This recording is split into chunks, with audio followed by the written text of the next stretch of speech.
di depan Bang Hen saat ini sudah tersaji beragam masakan khas Aceh. Ini Bang Hen tunjukkan satu persatu.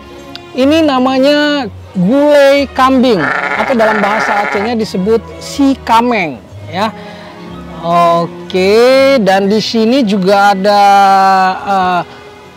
ayam goreng panas yang baru saja digoreng dan dicampurkan dengan cabai hijau. Cabai hijaunya juga digoreng ya. Saya lihat ada udang galah yang digoreng dengan warna orange kekuningan yang tentu saja menambah selera bagi siapapun yang nantinya bakal menikmatinya.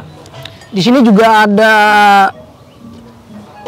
gulai ikan kayu ya, gulai ikan kayu mungkin bisa dilihat secara jelas. Nah, yang ini apa nih? Wah, ini sih udah biasa ini. Ini namanya gulai ayam ya. Gulai ayam. Dan ini ada ikan panggang, kemudian ada kacang panjang atau urap.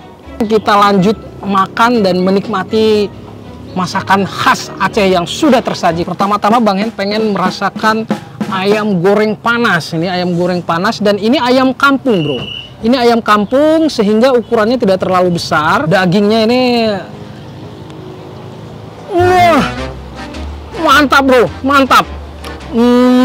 Ini kayaknya masih kurang nih, masih kurang. Kita tambah dengan gulai Aceh. Gulai Aceh ini apa tadi namanya? Ini si kameng ya. Gulai kambing. Ini ada perutnya, ada dagingnya.